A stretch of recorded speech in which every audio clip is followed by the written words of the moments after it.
Welcome back to News Hour. Time now for our discussion. I'm joined right here, Engineer Nicholas Gumbo and Dr. Barak Muluka, and virtually we are joined by Joseph Simeha.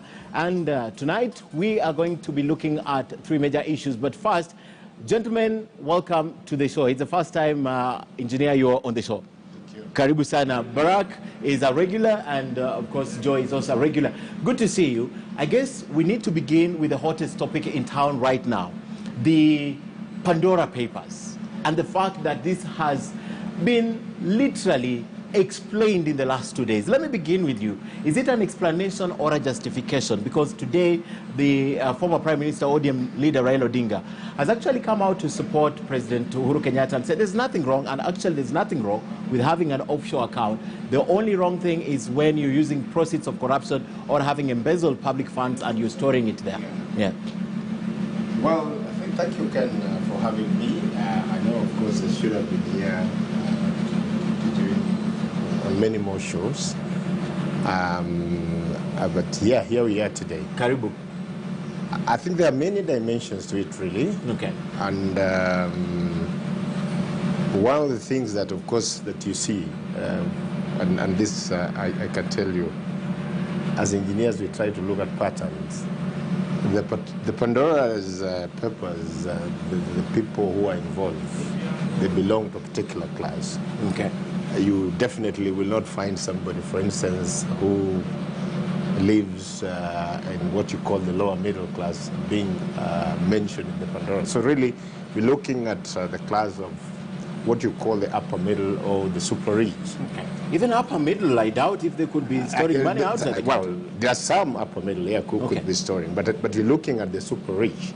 So for me, really, I think what we would be looking at, especially in the space of those who are charged with running their countries.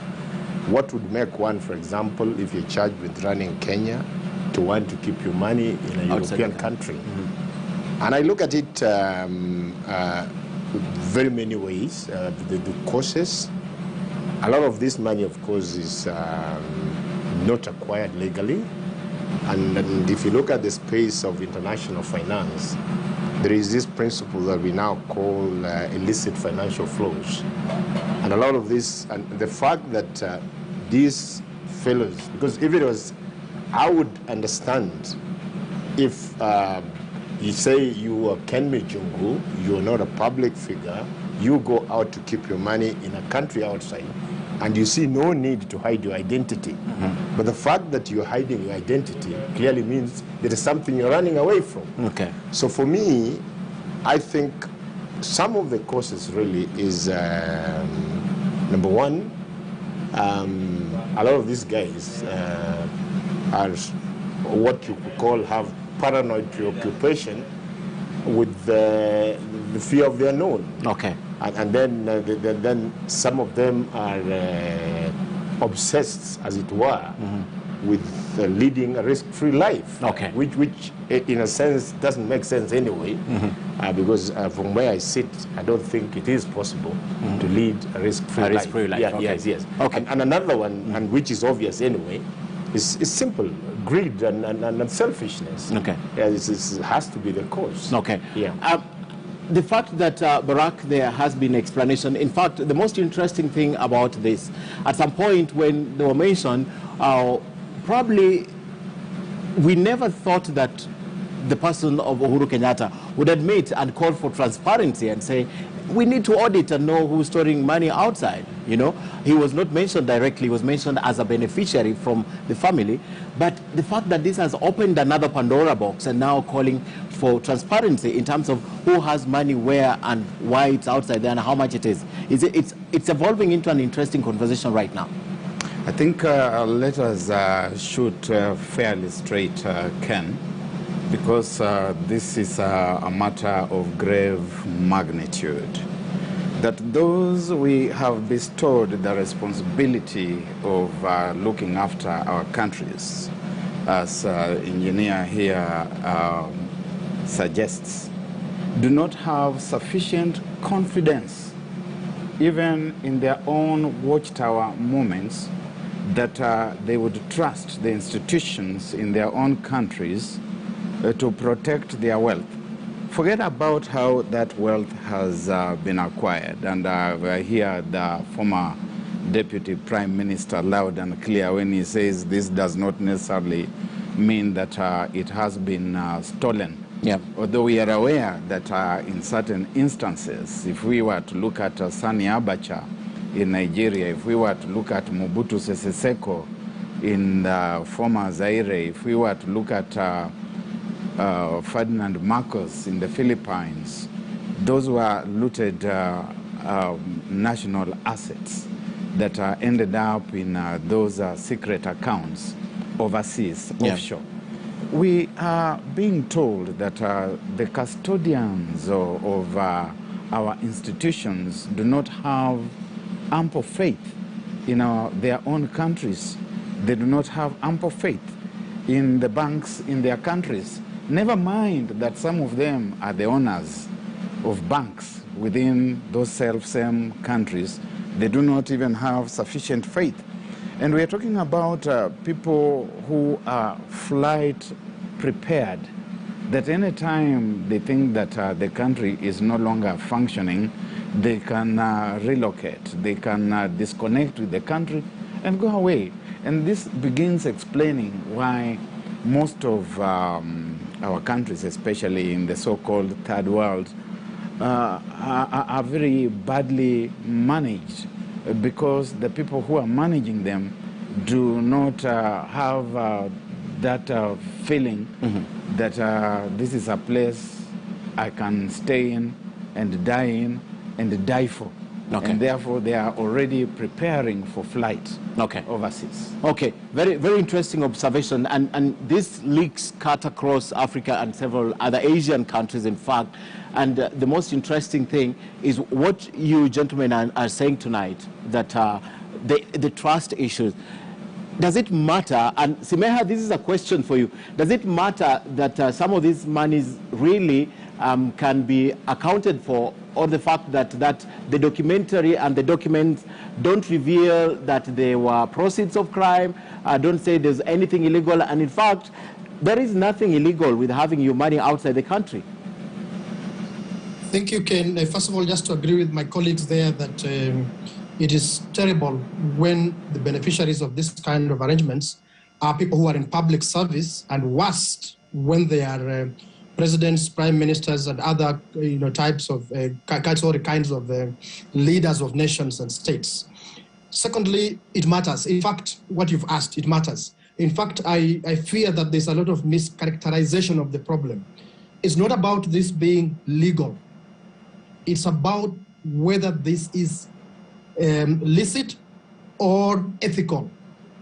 And the answer is it's unethical and it's illicit, just like Engineer Gumbo has said. It's illicit.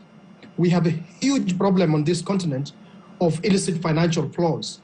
The use of the mechanics of financial services to spirit away public resources from this continent into private hands for private gain, using basically very legal means, means that those who have the power to set laws have determined as legal.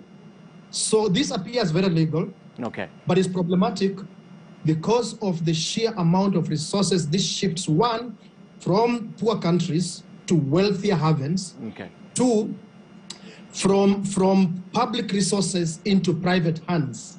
That creates a huge problem. And then thirdly, the fact that it's shadowy, the fact that it's hiding, sharing a characteristic of keeping your money with money launderers, with fraudsters, with terrorists, with tax evaders, it's basically like you are all part of what we call organized crime. Why are you hiding? You can keep your money here. Why don't you even create an offshore account destination in Kenya? And yes, so there is a problem when that happens, and we shouldn't mischaracterize this problem by talking about whether it is legal or not legal. It's bigger than just the legality of it. At the end of the day, I think that is what matters. away from that and talking about money, gentlemen, let's talk about the exercise that the IEBC began 2 days ago. This is the third day. And the most interesting thing is the IEBC, we ran a story tonight of the IEBC saying they don't have enough personnel to sign up voters. I'll begin with you, engineer. You have run for a political seat, you have been in parliament, and you know how important it is enlisting the votes. When the IEBC, whose budget has been released over 20 billion shillings out of the 40 billion they're asking for, and they tell you that we don't have personnel in other areas to enlist vote. What is going on? What is the mischief? Because I believe they should have been prepared for this. Well, of course, they should have been prepared for it. Ken, I think there is, it goes to the whole context of the cost of elections in Kenya, because while we want to look at the cost of elections as an item, to me it's not really an item. Okay. It is several items put together, because even this exercise of enlisting voters, the ultimate goal is to get them to a position where they can vote. So I have said it before, and I had an opportunity, by the way, to look at the spending of IEBC when I was the chair of Public Accounts Committee. And our electoral system remains one of the most expensive in the world. Number one, starting even from the organogram of the IEBC itself. Okay.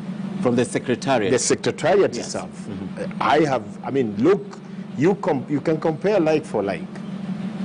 I have argued, and this is something that you can actually be able to skim from the Hansard record. Starting right from having 7 commissioners to so many directorates, by the way, some of which whose roles overlap. Okay. A lot of those directorates, and we did a report after the 2013 elections, and we said we need now to do a complete audit of the organization structure of the IEBC to see why we should be having this overlaps of functions. The other thing is even about the field staff. Compare, if you look at our voter roll, for example, and the voter roll in India. I mean, the voter roll in India is over 900 million yes. voters. Yes. Here we are talking of a voter roll which is still shy yes. of 20 million. 20 million, yeah. In India, they have, I think, no more than 3 commissioners. The total number of staff that manage that voter roll, like for like, is much less than Kenya. So I tend to think that a lot of these figures that are being floated are fictitious. Okay. A lot of figures that are being floated are artificial. A lot of these figures that are being floated are just being floated to justify wastage of public resources. They say that the biggest driver of cost is the mistrust, because Kenyans don't trust each other. And I'm coming to you, Barack. Kenyans don't trust each other, and that is the biggest driver, because you need security features, which is 9 on the ballot paper. On your own money, if you look at it, it's 7. So our ballot papers are more secure than the money in our pockets. 9 security features. They say that is the biggest driver, because if there was trust, even a paper can vote. That's why in the US there is mail ballots. You just mail it, but because of the mistrust. So mistrust, in my opinion, is something that cannot be measured, engineer. So they bundle it out there and say they mistrust each other, so let's make it more secure. We need more money. I think, Ken, it may be a yes or no answer, and I'll tell you why. When we were doing the investigations in the spending of the IEBC, we had a young man come to us, and he had prepared a prototype of an electronic voting system, which, in my view, was very nice, and it can work for Kenya. I think there is also a problem for, with us as Kenyans. We tend to sort of think that anything that is coming Kenyan from here, is in low grade compared to something that is coming from outside. We looked at it and we questioned about the security features, how it is not possible. Even a demo was done to us to show how it is not possible for you to vote twice. Maybe it had some 1 or 2 structural failures, but in my view, it is something that could have been taken over and something that could have been improved upon. The other thing that I think Kenya, as whether it is unwitting or deliberate, we have made elections in this country a life and death affair. No one comes out to tell people that in any election, and this is the truth, there will always be more losers than winners. Than the winners, definitely. Yeah, and we make it look like if you lose an election, there would be it's a death sentence. So these kind of artificial fears feed into making these elections, because the fears are artificial, the costs also have to be artificial. All right. Yes. I'm coming to Barak deliberately. I want you to talk about this after Simeha speaks about this. From the governance aspect, Simeha, of our election, what is your analogy of the problem? What is so problematic as to drive up these costs? Because there are several reasons that have been given, but the ultimate one that they're parading out there is mistrust. I think it's well beyond just the monetary cost, and I think it's a deliberate creation because of the power of capital to override the power of politics. I will explain that very briefly. Okay. The small elite group that controls the economic system and economic and public finance system does not want to be supervised by citizens. How do citizens supervise capital? They supervise it through democratic political institutions, democratic political processes. But since these people don't want to be supervised, they make elections so expensive, so dirty, so violent in so many ways that they discourage people from participating, registering to participate. It would have been easy, I think, over the last 3-4 years, Ken, if as a nation, we had spent just about 3, maybe 4 billion at most, give it $1 billion at most per year, to work with public institutions, civil society, and so on, to popularize voter registration, because the provision is there for continuous voter registration. Yeah. So that it's on people's minds continuously, so that we would have been registering as many people as possible over the last 3-4 years. But no, we wouldn't do that, because those who benefit from this the broken political system and governance system are not happy for that to happen. So beyond just mistrust is, to me, a deliberate design that let this political system sound so expensive, so difficult, so laborious, that it keeps away as many people as possible. So, partly I can call it voter suppression. They deliberately do this so that as many people as possible are kept away from the voters' roll, that they can manipulate the few for the benefit of this capital, power of capital, that will constantly try to undermine, and actually successfully so in this country, the power of politics, which is where citizens could have a say, other than this small elite group that controls capital, and not just in Kenya, but it's transnational. I feel that where a big problem is. It's not the Kenyan problem. Let me bring this to Barak, and it's deliberate to leave you out of the initial conversation on this. The reason why is the word deliberate has come up twice from engineer and from Simeha, and the fact that they are beneficiaries who deliberately are manipulating the system, so to say, for their own benefit ultimately. Is this the case? I want you to try and read into the psyche of the people operating the IEBC and the politicians around them, and the fact that they are independent on the book, but at the end of the day, there is some really outside interference in even the way they work as a commission. I want to concur with my two colleagues and to introduce the notion of electoral fiction, that we go through processes that have been rehashed, processes that are fictive, but they are processes that appear to be democratic. Appear? Yes, appear is the word. They appear to be democratic. So that having gone through those motions, we can say that we have had a free and fair election.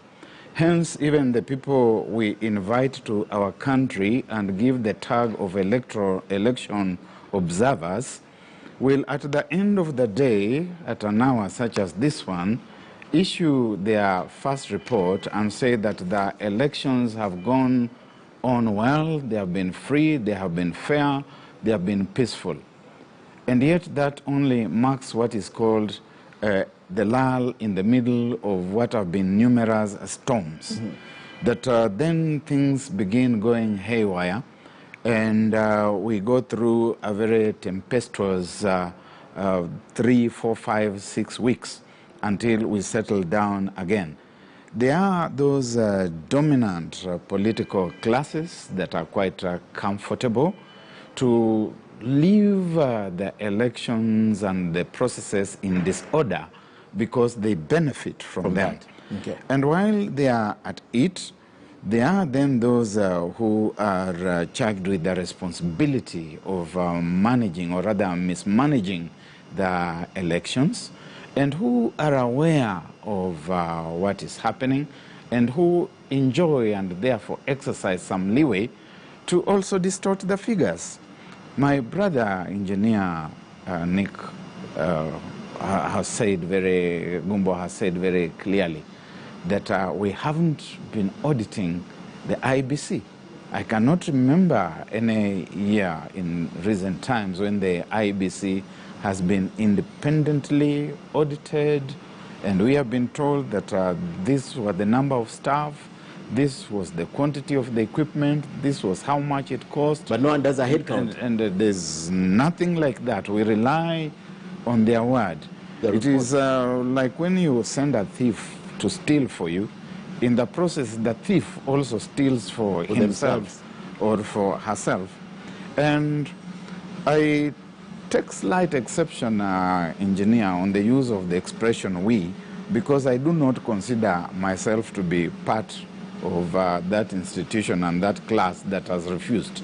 There is a class that has deliberately refused to cure the electoral process in the country because it benefits from the disorder. In recent times, we're even hearing of very grotesque notions such as the deep state, and it's being even flaunted into our faces. People actually sitting before national TV cameras and telling us that in the end it is what the deep state desires that is going to carry the day. So that 6 to 6 will remain quietly in the ballot box. Yes. It doesn't matter. But what some few individuals somewhere want is what matters. Okay. And therefore, you can expect that those who sit in those anniversary towers will also distort the figures, and they know that they will get away with it with impunity. And engineer, you've just heard that. I know you want to react to that, but those who sit at the anniversary tower will distort the figures. And yet, I'll go back to my first notion of what's happening. The mistrust. That is form of mistrust, that those guys sitting at it have no real interest of the voter, because at the end of the day, that vote will not count. The people who count the vote. Before he comes in, yes, have the servers been opened? To date? It's how many years later since the court order that the servers should be opened? Did the BBI even address that matter? That someone refused to... I think there's just a proposal that the servers are hosted for this election in the country. There's a proposal to that effect. Well, there is a proposal, but I think, Ken, really, there is no denying there are too many vested interests in our electoral systems, both at commercial level, both at political level. Mm-hmm. The political level you would understand, because the IEBC plays the refereeing role. But at the commercial level, there are very, very huge vested interests. There's been questions, and this is not me saying it, mm-hmm. Even the manner of tendering at some of the services at IEBC. I think, if I'm not wrong, only very recently, one of the tenders was cancelled. I think most of them have been questioned. Yes, most of them. Who is driving all these things? Yes. This big commercials. So 40B is a lot of money. It's a lot of money.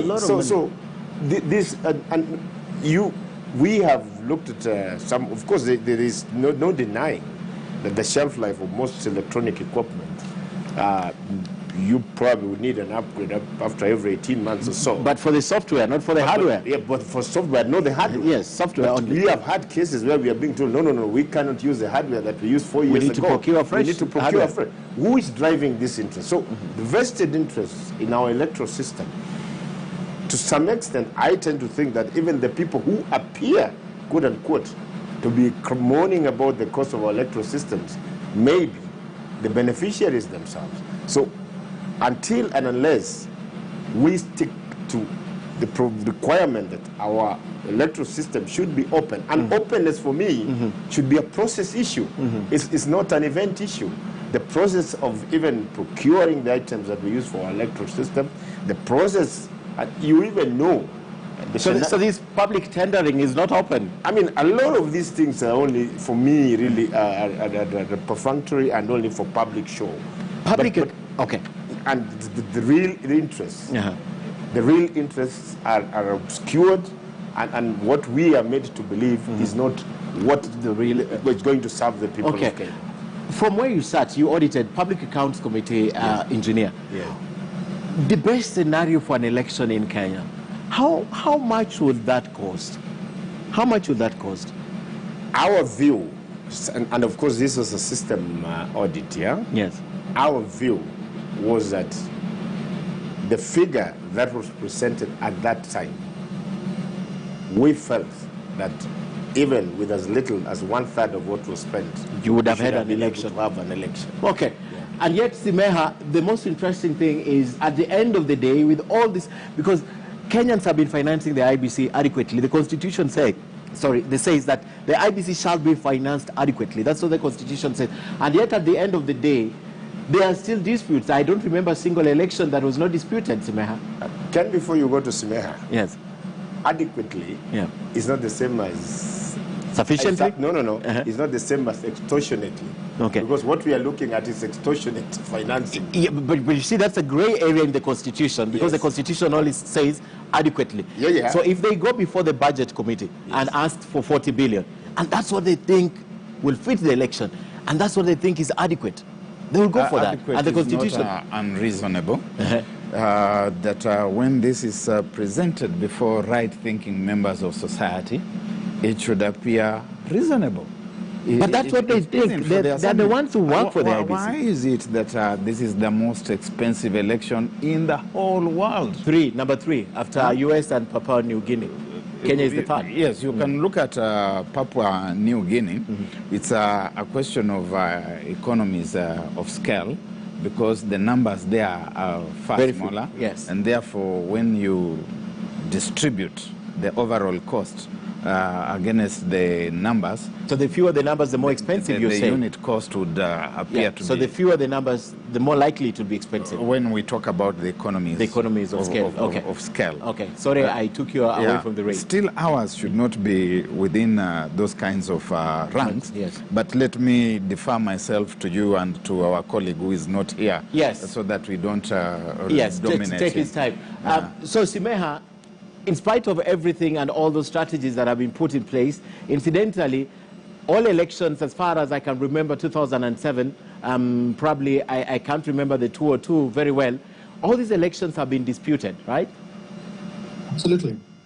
Absolutely. And the thing you mentioned about mistrust stems from lack of integrity in the entire political process, not just the electoral process, but the entire political process, for various reasons the three of us have discussed here with yourself. Secondly, when you talk about adequate financing of the IEBC, adequacy does not depend on what IEBC thinks.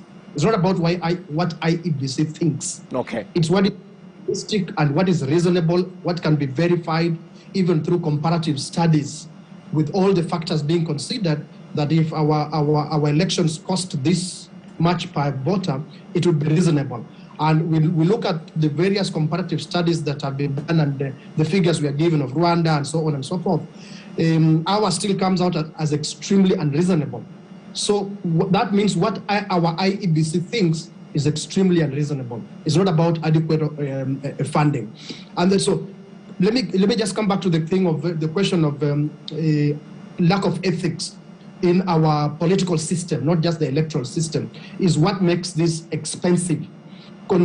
Please connect this discussion we are having with the one we had earlier of this illicit financial flows and these tax havens and so on. Okay. You find those beneficiaries of what we discussed earlier, they fund these fraudulent, let me call them political fraudsters, the small elite that hold on to political power so that they can facilitate the sustenance of what we've just discussed earlier, Pandora's and so on, Pandora's box and so on and so forth.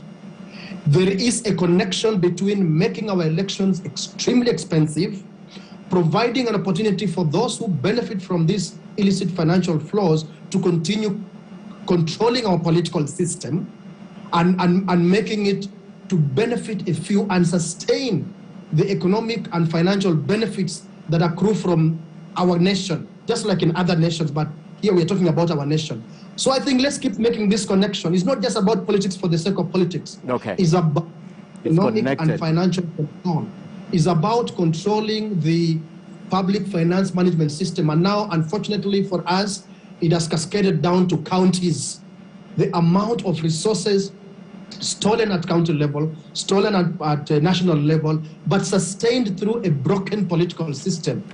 This is, I think we have to broaden it that way, Ken, if we want to help Kenyans understand. And let me just finish by saying this bit by saying, you notice between 90s and just about 2007, we had a lot of continuous civic and political education in Kenya.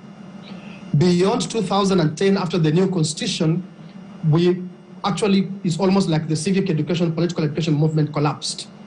So that missing link of a politically aware, politically educated citizen, again, makes things worse for us. Look at what happened in Sudan when the military generals tried to threaten their partners in the coalition government they have, the interim government. Their partners, civilian partners, say, look, we're not worried. We have the people. We don't have the guns and boots and so on. We don't even have control over the money that the military you have, but we have the people. Okay. They are that.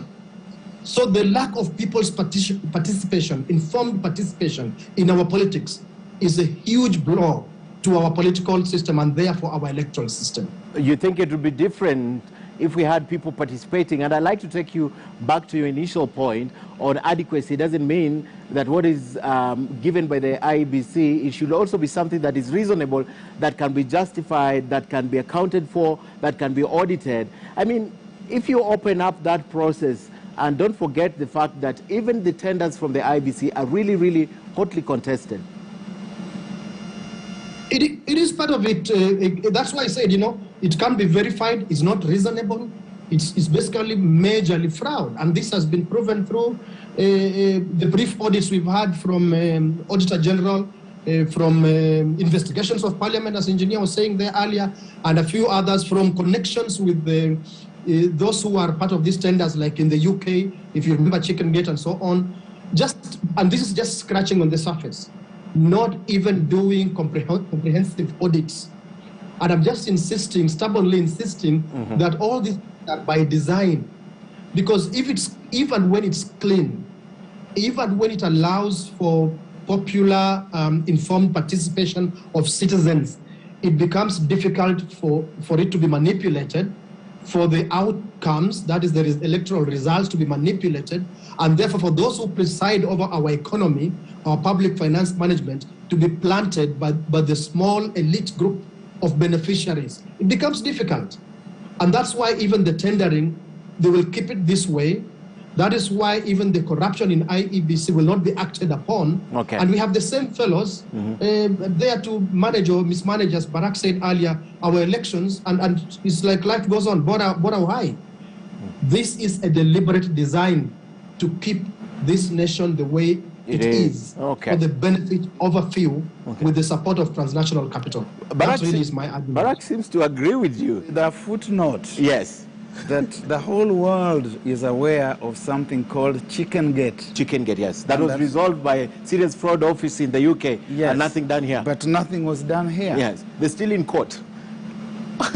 The most interesting, you had to bring the Chicken Gate, but the most interesting aspect of what he's saying tonight is the fact that apart from the disputes and the gatekeeping, the kind of political interference, does it have any bearing, Barak, to what happens at the IEBC long before election? It's because of the entire architecture and design of the institution of government in this country. Dr. William Tunga described it as a bandit state, a felonious state, a state that is designed, intended, and structured to serve the purpose of stealing, nothing else. That is why the IEBC itself issues election guidelines, and among other things, it talks about the expenses. And we are told that for the presidential candidate, you can spend up to not more than 4.4 billion Kenya shillings. When your salary over the entire period is going to be not more than 99 million Kenya shillings, not even 100 million, not even $500 million. But you're have going a to ceiling of 4 billion. 4.4 billion. But Barack, it's a ceiling. There you can spend 100,000, yes. 2 million, but it's a ceiling. The ceiling you can't go means past that this. you have been given that latitude. Yes. If you have been given that latitude To play around with during the amount. the time when you are looking for it, how much more latitude are you and the deep state that funds you, how much more latitude are you going to be allowed to transport into public finance, into public procurement, into public audit? And how much of this are you going to ship to Panama, to Cayman's Islands, and to such other places? So the whole state is a felonious state. It is a bandit state whose primary objective is to steal. And Smeha is telling us that we have devolved these habits now to the counties, and the counties are collecting funds which nobody knows anything about. We do not know how much money has been collected by any one of the counties and who has audited it and seen where it has gone, what it has done. It is their free-for-all money. We have seen the same things happening with the CDF, so that the entire infrastructure of government is an infrastructure that is meant to steal. And I've told you when we have sat on this show before that sometimes it is laughable for the political class in this country to talk about individuals they call thieves, because they are all thieves. There isn't a single one of them. You disagree with that? I would not call a thief. They are all thieves. I would want, he's a practicing politician. I would, with ultimate respect, yes, want to disagree slightly with my fellow alumnus at the prestigious Kanotunga High School of those days. I would want to look at it, first of all, comparing the salary of a president with the spending on election is, for me, structurally incorrect. Sorry, I can't hear him, and I bet even the viewers can't hear him. If you could please... I am just saying, comparing the salary... He's pulling your leg. He can hear you clearly. He can hear you. Yes, comparing the salary that a president is going to earn over the 5 years, yes, with the spending on election is structurally incorrect. And I'll give you just an example. I mean, to do that, in my view, is to accept that the new normal for us is misgovernance, which I think is wrong. Look at, we have had in the continent of Africa, I don't even think we need to go far. We've had very, very stellar performance. Next door, our neighbor here is in Tanzania. We had Julius Kambarage Nyerere, and I was just reading about Julius Kambarage Nyerere the other day, that up to the time he retired, in fact, up to the time he died, even the road to Butiama where he lived was not tarmacked. I think it must have been either Jakaya Kikwete who tarmacked the road in honor of Julius Nyerere. There's still very many good people in Africa, and I would hesitate, much as it is said sometimes that to find an honest politician sometimes is more difficult than finding a virgin in labor. I still think there's still some few honest politicians, even in Kenya, by the way. Even in Kenya, my senior, if you just allow me, even in Kenya, I still think, I've sat in parliament 10 years. Of course, I would be lying if I said that some of my colleagues were not, even in terms, we, for example, tried this business of bringing education qualifications in parliament. I was one of the first people who brought it forward. And the first time I brought it forward, I was actually bemused, because I found a large group of people who were beckoning and calling me and saying, come over here, we want to talk to you. And incidentally, most of them were very beautiful ladies. And I joked and I said, from the voice of none other than my mother, I don't consider myself one of the most handsome men in this world. Why would these beautiful ladies be calling me?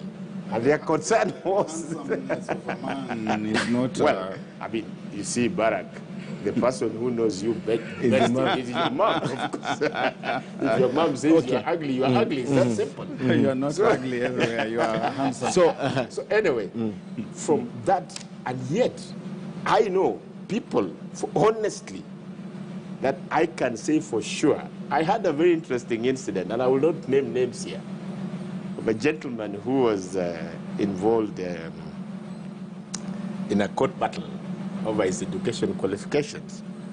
So I just decided to pull his leg a little bit. And I told him, he was with a very senior politician in this country. I said, hey, what's so difficult about this thing, this case of yours? Why can somebody, what's so difficult? And then, of course, he answered, Nifitina.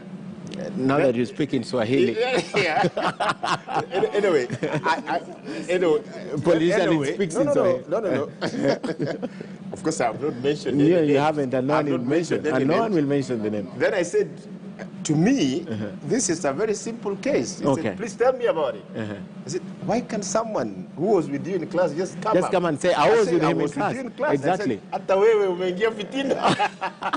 Well, very interesting. I like to take this conversation forward because apart from what the IBC is asking Simeha, there's the aspect of foreign financing coming into our election budget. One of the concerns is manipulation and interference in our elections. In the yesteryears, there used to be a framework which I think USAID or some non-governmental organization or under the UN was managing that finance, for example, for civic education. But the fact that money from outside comes into the election kitty, would that concern you, Simeha? No doubt that is a big problem. You know, we have an extremely corrupt global financial system, like I've discussed earlier, which imposes its will on the politics of the people, because it's through politics that citizens of various countries exercise their sovereign will. So you can imagine through what should be one of the most important institutions of politics, and this is choice, people's popular and informed choice, that you have foreign influence through funding. Your guess is as good as mine in terms of what happens when you have foreign funding, which is the tragedy of our nation, that such a process that is a process that allows people to exercise their sovereign will, you know, through that political choice. One is political choice, and the other is through their resources, public resources, especially as epitomized by the public finance management system in a country. When you have these two heavily under the influence of foreign funding, be it what they call loans or grants, name it, basically your sovereignty is taken away. Okay. You are creating a window, not even a window, wide open, a house without doors and windows for those who want their interests served by your political system, which serves their economic and financial interests, come in and ensure that they sustain what they have put in place. And that is what we suffer when we continue to rely on foreign funding for such political processes. I mean, we had made a bit of, if you like, a bit of redeeming ourselves during the Kibaki days in terms of just at the very minimum financing our budget through our taxes. But look, now we have, I think, totally handed back our taxation system to the IMF. IMF, World Bank, they're part of that corrupt international global financial system. Very eager to manipulate us so that they can have access, continue having access they've always had to our resources and continue benefiting that small group that keeps their monies, whatever we talked about earlier. So indeed, I've used many words to confirm, in my humble opinion and in my observation, that it's problematic to have foreign monies directly coming to political processes through to make choices. Yes? Perhaps, Engineer, yes, and you want to speak against what he's saying. Perhaps that's the reason why the Constitution also talk about adequate funding, because it envisions a situation that we have to be independent of any foreign interference. Yeah, well, of course, Ken, I look at countries as macrocosms of the individual. And if you just take a good comparison, why would I be interested, for example, in giving you money to run your house when I'm also struggling to run mine? Because the truth of the matter is that all countries of the world, whether it is America, even the US, whether it is Kenya, whether it's Japan, they owe China money. Most countries of the world are run on debt. Yes. If you look at debt to GDP ratios of most countries, in fact, ours probably might even be smaller. So I have agreed that somebody either calling himself a group of shadowy Jews, calling themselves international NGOs, coming to Kenya to fight, for what purpose? The truth is, they are coming to look and safeguard their own interests. Yes, I would have no reason whatsoever to find your household. Unless I have an interest, for example, in something that you're doing that I am not or able someone to do, in my house, somebody in your house. Exactly. And that applies to countries. Yes. So my view, a very good way of explaining it, my view is that quite clearly we have to find a way without using it as a ticket to overinflate the cost of our elections, of making it illegal for any foreigner to fund our elections. Because that is a way of entrenching foreign interests in this country. Well said, and that's the simplest way of explaining what it means to get money from outside to fund an election of a sovereign state. From anybody. Because the entire international diplomatic system is about self-interest. It's a market of shall we even say selfish interests. People will get there and pretend to be moralists, pretend to be doing things that are ethical, pretend to be helping you to manage a stable state in the interest of the neighborhood and so on, but it is because of their own vested interests. And it gets worse when it moves away from the more obvious, clearly defined international community through such systems as the international United Nations international system, through agencies such as the UNDP. As it moves away from that and gets into the shadowy business merchandise areas where you will find these shadowy characters who are able to fund even both sides in an environment where you have a government and opposition that seem to be going shoulder head to head. They will fund these ones and fund the others, and after the elections they will come for their pound of flesh. Okay. I think we can summarize this thing simply by saying this. In international relations, good Samaritanism does not exist. They don't exist. People pursue personal interests. Okay. Yes.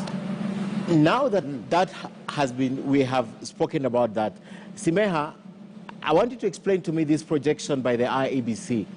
Between 6 and 7 million voters, where are they getting those votes? Who are these people who are coming on board? And the figure being bundled, is it a mischief that is supposed to prepare us psychologically for that number? I mean, if we could give them benefit of doubt, if only we could, I don't think that would be a problem, because you can make those projections from the population census, the last population census plus projections on growth, population growth. How many young people are attaining the majority age each month, each year? So it could even be more, by the way. But you're right in the sense that it evokes feelings of mistrust, even uncertainty, when we don't have details. When they're not giving us details, they're just giving us a figure. So when you are given a figure that you're not given the parameters, you're not given the formula for arriving at that figure, and this is to do with voting in this country, yes, it's possible that you are being prepared for something sinister that may come, and you are told that, but you should have known that there will be this 6 million additional voters. I do not think, by the way, Ken, that, and colleagues there in the studio, that we can attain 6 million voters through enhanced voter registration, even over a 6-month period where we have had no public education, no promotion, public promotion of the importance, sustained public promotion of the importance of registration. No public discussions of the factors, what is it that may affect people's ability to go and register, etc., etc. That this we haven't talked about for the last 4 years, and suddenly, a few months to elections, and we are saying that in just about 30 days, we can actually a big problem. Because it's not just about IEBC coming out and saying, as per law, as per this, as per the amount of money, we can attend these voters. There's a lot more than that should have already gone into this to prepare the side of the citizens, the people who should be going to register, for the demand to be there. So yeah, it is problematic when IEBC just gives us a figure and that hasn't talked about all the other factors that contribute to the attainment of that, and perhaps even more, unregistered people coming out to register. Very interesting, Barak, what he says, and the discussion comes here, but my concern is the only people who could give this data for 6 million is KBS, for example. Forget about KBS, let's talk about Register of Births and Deaths, could give these statistics. But the simplest way of looking at this definitely are new voters. They're not me changing because I want to go to Siaya to vote for engineer. It's not me changing, I'm already in the register. So I'm assuming the 6 million are new voters. But this is problematic in 2 areas. One, the regions have begun to claim voters. I say, for example, in the last election, Mount Kenya region produced 6 million. They are going to have between 7 and 8 million. They've already taken 2 million out of that. Western Kenya produced perhaps 2.3 million. They're already saying we will get 700,000 new voters. They've already started dividing. So that's the first problematic area with the 6 million. The second one, let's do a little maths about the candidates, assuming that there's 100% transition and everyone who turned 18, 19 could have come out of high school. Let's look the last 4 years, if there have been about 1.2 candidates yearly for the last 4 years to make it 6 million voters. I mean, it doesn't explain anything. It's impossible to explain. No, it doesn't. It doesn't explain even those who have not gone through the school system, because the school system is a sieved and sieving system where only some of the numbers of that particular age will have transited through the school system, and therefore it's a much bigger figure. But it begins worrying even more when you see some fellow saying that in this region we are going to have 10 million voters. Is this person preparing the country for something? Mm-hmm. Is he preparing the country for a certain claim that is going to be made some 10 months down the line, that in any event we had 10 million voters. Yeah, and so all of them have voted in this election. All of them have voted, and if they have all voted, we perhaps just needed another 1 million or 2 million votes, which we collected anyway from other parts of the country, and therefore we are there dusted, home and dry.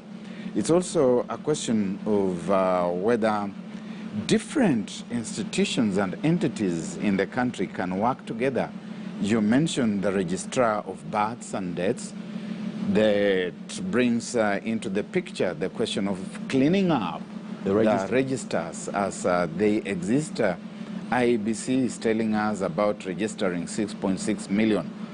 What is it telling us about the existing registers? Have they been cleaned up? And even when we talk about the existing registers, do we need to remind ourselves that even as we went to the last election, we were not quite clear what the register was?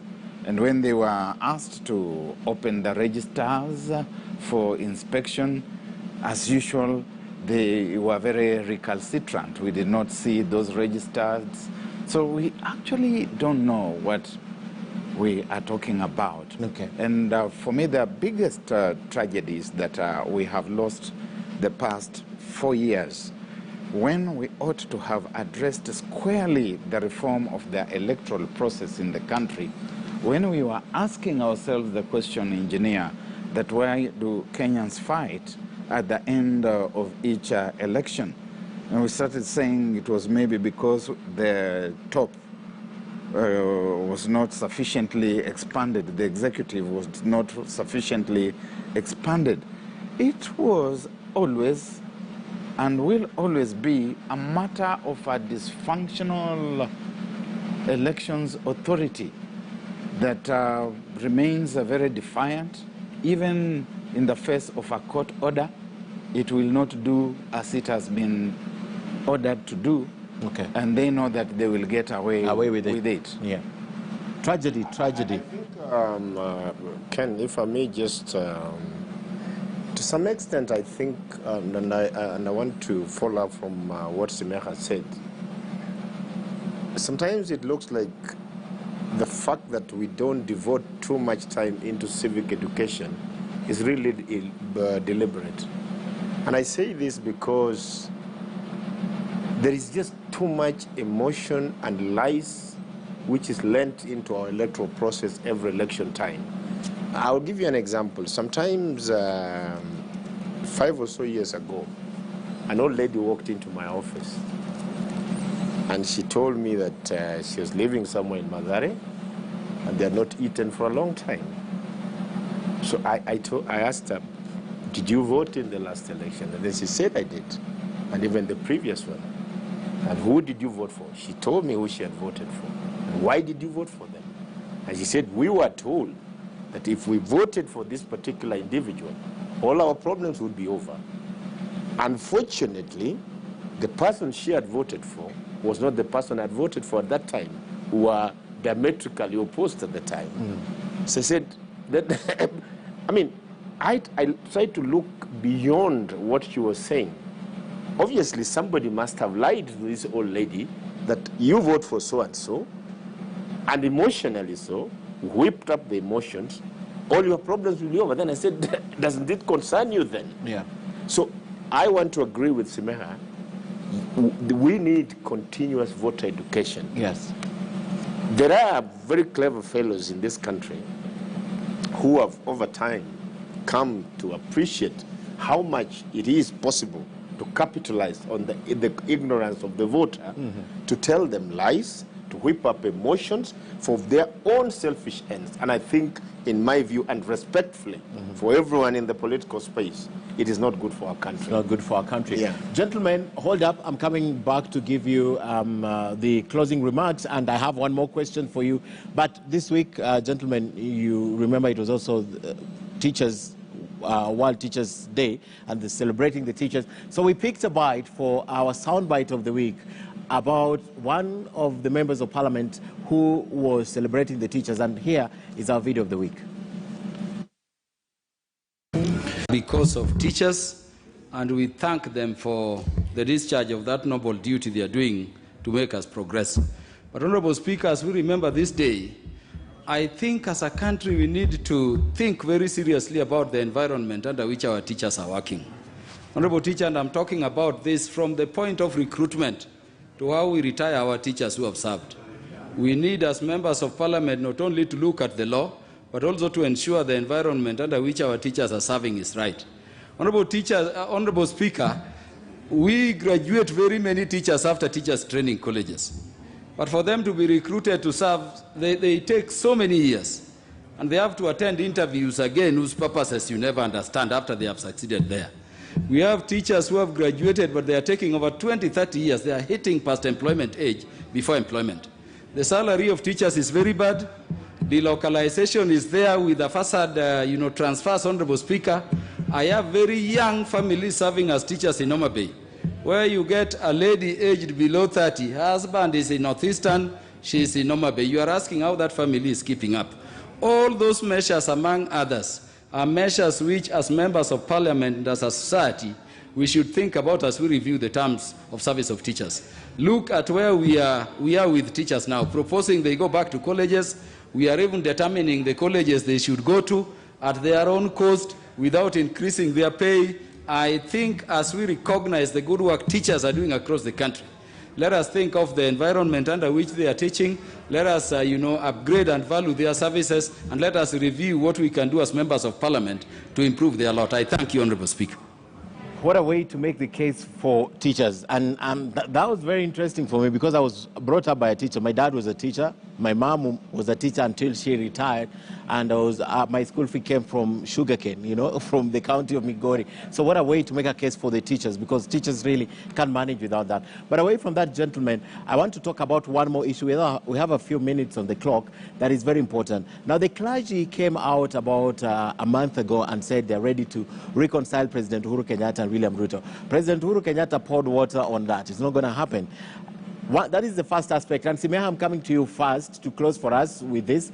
And then secondly, Raila Odinga today was before several FM stations, the Kalenjin FM stations, and he also dashed any possibility of working with William Ruto. So this is very interesting going into the election. I mean, the daggers are drawn, the line is so clear, and there's no reconciliation that is going to happen in Jubilee. Begin with that.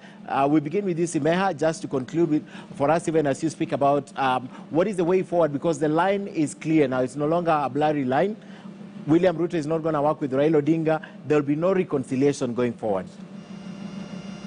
Well, you have to be, I think, irredeemably ignorant to believe when you are told by politicians that you know, I will never work with this other one and that other one, and then especially elite politicians, and then you believe.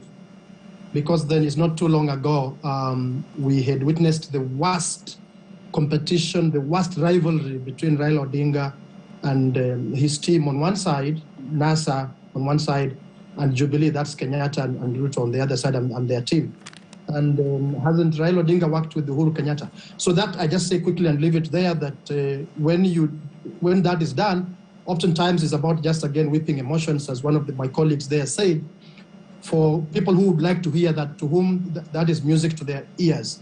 As sure as, inshallah, day follows night, politicians will always work with each other for as long as their interests coincide. Okay. For as long as they determine at a particular point that if I work with this one, even if they fought last night and caused the deaths not of themselves but of many other people, they will come together and they will work together. Okay. Secondly, in terms of this thing of reconciliation between President Kenyatta and his deputy William Ruto, I have asked before, what for? I think the only unfortunate thing about them is their juvenile public spats. But about them differing, why not? Actually, I think it's good for the country when they differ like this, and their various corners end up revealing to us many hidden things. How they exploit us when they are tightly together, you know, when they have a camaraderie, not just them as individuals, but them and what they represent. Okay. But when the interests they represent clash, and it ends up educating us as citizens in terms of what is at stake, what is being plundered, what is being stolen, where we've been cheated, and why not? Why should we want them to reconcile? Okay. I think just apart from the public spat, this juvenile public spat, the differences are good for the country. I think they're good for the nation. Okay. Well said. Barak. Yes, let me just substitute the words. He says juvenile public spats. Yeah. Basically saying childish public wars, that they do not need to be doing the sort of thing that they are doing in the public space. It is childish. Then there are people who have been bestowed upon the highest responsibility of governance in the country. And what they are doing, if we were to call a spade, is not juvenile, it is childish. Childish public wars. And I agree completely with Jeremy Simeha that there's nothing to reconcile about. If one has gone this side, the other one has gone the other side. These two were never in unison about anything. The marriage that they contracted was ab initio a marriage of convenience. And for President Uhuru Kenyatta, that convenience lapsed the moment the hand came down saying, and so help me God. For Dr. William Ruto is for him to find new designs and devices that he can employ to keep his dreams and hopes alive. And we do not need this kind of engagement. Finally, for President Kenyatta, I think that he ought to have gone back to his party and found people that he could work with within that party and prepared them along ideological lines within that party, and told them that the deputy president is not the right person. So that today we have the grotesque reality of people who are calling themselves the opposition, also hobnobbing around with the president, hoping that he can anoint them. I have read today's press with total dismay about the manner in which this whole thing is repulsively grotesque, that people who are in the opposition are waiting for the president to hold their hand and guide them to State House. It should never be like that. Then just join him. Stop pretending to be in the opposition. Okay. Engineer. Thank you, Ken. Well, as the politician, the only politician in the room, let me say this. When it comes to political speak, the first rule in political pronouncements is that there are no rules. And that is why you find people who are calling each other names today, then the following day they're calling each other my brother. So I wouldn't take too much into what people say today, because tomorrow is another day and it'll be different scenarios. As for, of course, there's no denying at the moment that the two leading contenders to succeed President Uhuru Kenyatta are William Ruto and Raila Odinga, or if you like, the two R's. From where I sit, and here allow me to speak a little bit as an engineer. In engineering, we are taught to be good at listening and at observing things. We are also taught that trends, sequences, and patterns are very lazy. In fact, we are told that patterns, sequences are so lazy that they don't even like being disturbed. And my view, looking at the two gentlemen, I can't say for sure who will succeed President Uhuru Kenyatta, but I would say, without a shadow of a doubt, looking at the patterns, sequences, and trends, that William Ruto's problems seem to be more external and Raila Odinga's problems seem to be more internal. Why do I say this? If you look at William Ruto, for example, maybe not many Kenyans know this, but no single occupant of the assistant to the president has ascended to that seat through an election. It has not happened. Straight after the boss. It has not happened. Whether you go through from Obadia, Donija, Ajuma, Jaramogi, Oginga Odinga to Joseph, Anthony Zuzat, Murumbi, all the way down to Stephen Kalonzo Musyoka. Nobody has done that. So William Ruto may choose to look at it. He may choose not to look at it, but for me it's a problem because he's trying to offset a trend, and offsetting a trend is not easy. Okay. I don't know how he wants to do it. I'm sure he's I'm sure he's analyst in the back room. And then there's something very interesting. Yeah. I am not a metaphysicist. I'm only an engineer and in some respect a scientist. There is something very sinusoidal about our presidency. Can we say that in English? Yeah, in English, something we can understand. Yeah. Sinusoidal, a sine wave is basically up, down, up, down. Okay. Yeah. About a Should have told us there's a wave. A wave. Okay. What I mean is there's something very sinusoidal, and that's a trend also, by the way. Yes. Especially with regard to ascension into office. Jomo Kenyatta became president when he was in his 70s. That is called a septuagenarian. When Moi took over, he was in his 50s. That is called a quinquagenarian. Moi handed over to Kibaki, who was in his 70s, a septuagenarian, who handed over to Uhuru Kenyatta, who was in his 50s, a quinquagenarian. This is the trend. I mean, in his 70s. No. That's the point. I am not saying. I say you don't need to say it. We can hear you. I said it. Yes. And please, so that I qualify what I say. Yes. That's an external factor. Okay. It is a trend. You may choose to ignore it. And by the way, trends are very difficult to break. Did you know that up to my favorite president of America, Ronald Wilson Reagan, no single, and you know this, no single American president elected in a year ending up with the zero finished his term. They either got impeached or they died in office. You can start from all the way. Or they never won the next election. Or they, I mean, no.